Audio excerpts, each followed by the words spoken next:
Estamos de volta com o programa Ação Nacional. Nosso assunto de hoje é fake news. Eu recebo aqui em nossos estúdios o advogado Dr. Giovanni Ítalo de Oliveira e também o jornalista, colunista Matheus Pichonelli. Bom, gente, a gente tem um VT aqui porque é um personagem muito importante e que se diz vítima de fake news. É o presidente dos Estados Unidos, o Donald Trump. No início do ano, em tom de ironia, ele premiou os jornalistas que, segundo ele, divulgaram fake news. O presidente dos Estados Unidos, Donald Trump, revelou os ganhadores de seu prêmio Fake News, que significa notícias falsas, retomando ataques aos meios de comunicação do país. Os ganhadores foram anunciados no Twitter, horas após dois influentes senadores republicanos, Jeff Flake e John McCain, criticarem o presidente por desacreditar uma imprensa livre. A lista inclui os principais jornais e redes de notícias como The New York Times, The Washington Post e CNN, todos conhecidos alvos do presidente. O economista ganhador do Prêmio Nobel Paul Krugman, que escreve para o The New York Times, ficou no topo da lista por afirmar no dia da vitória do presidente que a economia jamais se recuperaria. A lista traz ainda o veterano jornalista da rede ABC, Brian Ross, suspenso por 4 semanas após ser obrigado a corrigir uma notícia sobre Michael Flynn, ex-assessor de Trump. O presidente tuitou ainda que, apesar de uma cobertura da mídia corrupta e desonesta, há muitos grandes jornalistas que ele respeita e muitas boas notícias para que os americanos fiquem orgulhosos. Está aí a opinião do senhor Donald Trump, que também é bem suspeito em relação às suas eleições, né? Quando ele entrou lá, existe toda uma discussão que existe por trás disso. Quem tentou investigar até hoje já caiu fora. Né? Então, a fake news aí também tem suas dúvidas em tudo que ele está falando. Parece história de Guerra Fria, né? Parece fake news da Guerra Fria, né? Você imaginar que você ia ter influência de russos numa eleição americana e isso ia ser determinante. Inclusive, ele é o maior beneficiado das notícias que rodavam ali pelo Facebook, pelas redes, enfim. Mas é isso, fake news é sempre o que o outro faz, né? Não aquilo que a gente produz, é aquilo que beneficia a gente, né? E o mais engraçado disso, né, é que quando nós falávamos de novo na ignorância e falta de informação, com o Donald foi muito claro, muito óbvio que ele vai ganhar com as fake news divulgadas dele nos estados mais conservadores, né? Onde a informação é um pouco mais limitada e as pessoas realmente são extremamente conservadoras e diante daquelas notícias sequer foram apurar a veracidade ou não. E são lá nesses estados com mais delegados que ele acaba sendo eleito, inclusive. Ou seja, ele teve um resultado positivo direto em razão da divulgação das fake news. E o ataque dele aos jornalistas, né? Ele é um dos presidentes mais, com uma retórica mais bélica, né? Mais violenta, mais agressiva contra jornalistas, num lugar em que se faz bom jornalismo, né? O New York Times, o Washington Post. Sim. A gente teve o filme recentemente, né? The Post, né? Sobre a investigação sobre o Nixon. Quer dizer, se tem um país que sabe fazer jornalismo, são os Estados Unidos. E não por acaso é um presidente que vive as turras com o jornalismo, né? Bem difícil, porque estão investigando bastante ele, pelo visto. Exato.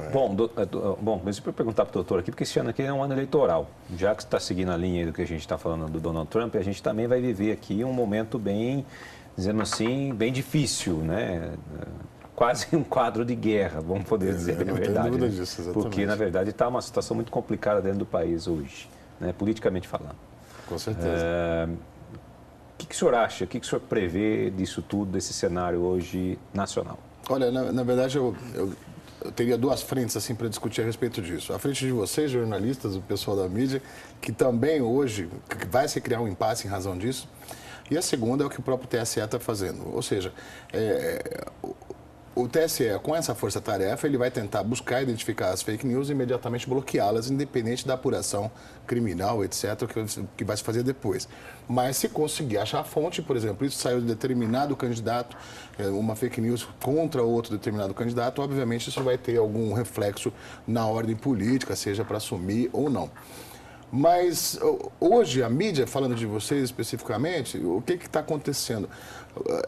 Está havendo uma resistência da própria mídia, da própria jornalismo, porque está entendendo o nascimento ou o renascimento da própria censura ou até uma agressão direta à liberdade de expressão. Então, é uma zona cinzenta entre a liberdade de expressão, censura e a fake news, principalmente na época de eleição. Então, o que vai acontecer? Obviamente, me parece que vão existir determinados partidos que, como já estão alamassados, como já estão extremamente agredidos, vão querer ter uma reciprocidade agora e talvez a gente tenha uma eleição muito suja, me parece isso, porque estão dizendo, sim, eu estou condenado, etc., mas fulano não está condenado e é também, né? E isso vai haver realmente uma chuva de fake news, eu não tenho dúvida disso. Não que algumas informações não sejam verdadeiras, né? Mas vai haver uma chuva disso. No meio delas vão rolar as mais verdadeiras. Vão rolar. Né? E quando o TSE, nesse sentido aqui, bloquear esse tipo de coisa, o que vai acontecer? Olha, viram?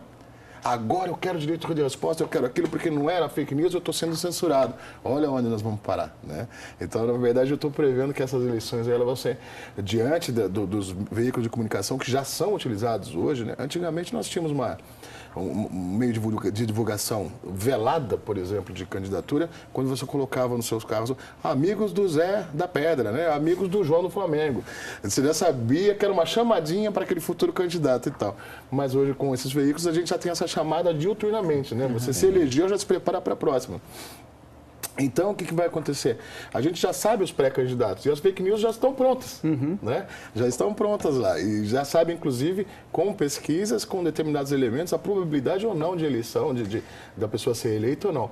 Então, eu não tenho dúvidas disso, que já tem muita gente com as fake prontas, né? Nós vamos trabalhar com uma eleição jurídica, então. Eu tenho quase certeza que sim. E num deserto de ideias, né? Quando você não tem propostas, a melhor estratégia é atacar o outro, né? Tudo bem, mas foi ele que fez isso vai ter muito. O que falta, né, Matheus? É falar, qual é o seu propósito de trabalho? Exatamente. O que é que você vai fazer pela nação na situação que ela está hoje? Exatamente. Além de agredir, né? Além de agredir o adversário. Qual é a situação? É isso que às vezes a gente não vê mais falar isso, né? Estou falando aqui agora como jornalista, né, participando do bate-papo aqui.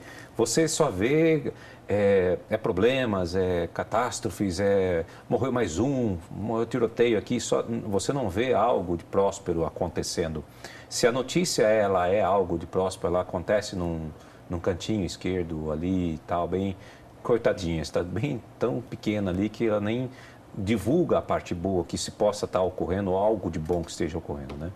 Então, eu acho que até as pessoas, assim, parte de nós também, como, né, brasileiros, a gente parece que está consumindo sangue, né? A gente está a fim de ver esse tipo de coisa, né? Notícias sanguinárias, notícias que destroem, que movimentam, que fazem esse tipo de coisa, né? Infelizmente.